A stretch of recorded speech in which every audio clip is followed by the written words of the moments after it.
Good evening. The UN Secretary-General has just met with Russia's President Putin tonight, calling for peace and an end to the suffering in Ukraine. Antonio Guterres says he is in Moscow to try to save lives.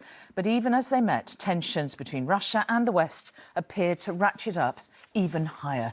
Germany said it would send anti-aircraft tanks to Ukraine for the first time and help train its military on German soil. The US called that a significant move. Russia warned that there was a risk of the conflict escalating into World War III. From Ukraine, our correspondent Peter Smith sends this report. Russia's relentless bombardment means more civilian casualties every day. This was Zaporizhzhia, where refugees from Mariupol flee for safe haven. One person was killed, one injured.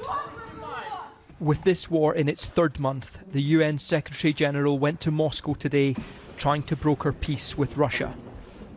I know that we have today, in facing the complex situation in Ukraine, different interpretations about what's happening in Ukraine. But that does not limit the possibility to have a very serious dialogue on how best we can work to minimize the suffering of people. Minimizing the suffering of Ukrainians would be a start. Russia's foreign minister was defiant, saying the situation in Ukraine is being exacerbated by tactics from our American colleagues and their allies, and he blamed what he called boundless NATO expansion and the building of a unilateral world order. Despite the UN's efforts, there is no sign of de-escalation. Led by the US, defence ministers from 40 different countries today pledged to give Ukraine even more weapons.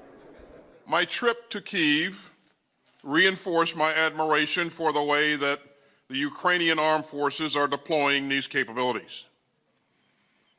Ukraine clearly believes that it can win, and so does everyone here. Those weapons are holding back Putin's advance for now, but new satellite images show Russian troops already amassed on Ukraine's border. And tomorrow the UN will visit Ukraine, appealing once again for a ceasefire. But in Kyiv, there is anger that the UN chose to go to Russia before coming here. The government in Ukraine is clear. This is not two sides of a conflict that need to be made to sit down around a negotiating table. Ukraine is being invaded. Russia is the invader. Ukraine today started removing the friendship statue, once a symbol of brotherhood with Russia. No more. The architect who designed it during Soviet times was here to see it go. While there is Putin, there can be no friendship, Sergei told me. Putin needs to go. He has blood on his hands.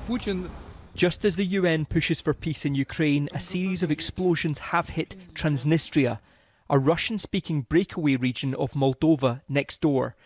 The Kremlin already stated its intention to liberate this place. Now there are queues of people trying to flee here. Fearing war is now on its way. Peter Smith, ITV News, Kyiv. So this then is the latest situation in Ukraine. The Russian-controlled areas are shown in red, with the territory currently being fought over, shown there in yellow, you can see. Now, Russia's main objective now appears to be maintaining a southern land corridor, which includes the cities of Kherson and Mariupol. And as we were just hearing, there have been explosions in Transnistria, a region in the west of Moldova, which is under separatist control. And tonight, President Putin met with the UN Secretary-General in Moscow, but there was still no resolution for peace. And our global security editor, Rohit Kachru, is in Kyiv for us tonight. Now, Rohit, we have seen some attempt at peace talks, but there is a real danger, isn't there, of the situation actually escalating? Yes, and I've just spoken to a senior Ukrainian official who says he now has a sense of déjà vu. He's referring to those events in Transnistria, events which are being monitored by the US government. It's saying very little publicly, but it still seems to be assessing whether Russia is responsible there for what we've been seeing. It's possible that the US is still collating evidence. It's also possible it has the evidence, but thinks that disclosing it may well be inflammatory in itself. That sense of deja vu comes from the fact, too, that we're hearing about perceived threats to Russian speakers there, about mysterious terrorist attacks. That echoes what we saw in Donbass in the lead up to this invasion. And a sense of deja vu, too, in the fact that there are other governments who are playing down the potential for what Russia can do there. We're reminded that that didn't stop Russia before. Its ambitions exceeding its capabilities. And so, yes, there is little sense of peace approaching. You know, one final echo is this round of diplomacy which preceded the invasion on February the 24th. Well, in a few minutes on Outside Source, we'll look at another dimension of this story, because it looks like Finland and Sweden are moving towards requesting joining NATO. We're going to look at how Russia's invasion of Ukraine connects to that issue, and how, while Putin is criticising NATO, it may now further expand. Well, it looks like Sweden and Finland are going to launch a joint bid to join NATO. Could even come in the next few weeks. Finland's foreign minister has said today that it would be useful for the two countries to make the decision together.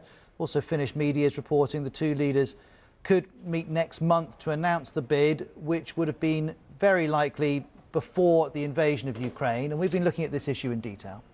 When Vladimir Putin ordered the invasion of Ukraine, he repeatedly said it was, in part, a response to NATO's expansion. 2 months on, there's a good chance his invasion will lead to Russia's land border with NATO doubling in length. Because just as Ukraine borders Russia, so does Finland. And Finland may soon join NATO. I won't give any kind of timetable when we will make our decisions, but I think it will happen quite fast. Within weeks, not within months. That's the current Finnish Prime Minister. This former Prime Minister goes further. I think that Finland and most possibly Sweden as well will become members of NATO by the end of this year. And that would be a moment of huge significance. NATO is already the world's biggest military alliance. Its headquarters are in Brussels, and its 30 members include the US, the UK, Germany and France. Some other members are in Eastern Europe. They're here in light purple. They joined after the collapse of the Soviet Union, much to Vladimir Putin's fury. We won't move 1 inch towards the east, they told us in the 1990s. And what happened? They deceived us. They brazenly tricked us. NATO denies its expansion is a threat, but that's how Russia sees it. And that expansion may be about to continue. Finland's already a member of the EU, and it cooperates with NATO. And while it's unofficially neutral in military terms, it is a military player. Most men in Finland do military service. Official statistics show a wartime strength of 280,000 soldiers and 900,000 reservists. And the Finnish Defence Forces describe themselves as the backbone of our society. Finland's military strategy had felt settled. Majority of Finns have been quite satisfied with our security solutions. Nothing bad has happened for decades. But now we have Vladimir Putin's intervention. In February, Russia showed the world it would attack a neighbour, and that changed the equation for Finland. A recent poll found 62% of Finns support joining NATO. In 2017, it was 21%. No doubt Finns are aware of NATO's Article 5, which states an attack against one or several of its members is considered as an attack against all. In other words, NATO membership offers Finland the security of collective defence. And just as for Ukraine, the present and the past informs how Finland views Russia. Ukraine declared independence from the Soviet Union in 1991. Finland declared independence from Russia in 1917. But in 1939, the Soviet Union invaded Finland. It was met with fierce resistance. And while it would retreat, it kept nearly 10% of Finnish territory. Then, after the Second World War, Finland and the Soviet Union signed a friendship treaty. And the neutrality that came with that has been the basis of Finland's military strategy since. Of course, there are many risks, and we have to be prepared for all kind of actions from Russia. Hybrid threats, cyber attacks, different kind of influencing from Russia's side. Finland and Sweden also know that if they ask, few expect NATO to say no. All of which means there's a renewed focus on this part of Europe, as the BBC's John Simpson described in March. This could one day be the border between NATO and Russia. It's the precise opposite of what Russia wanted.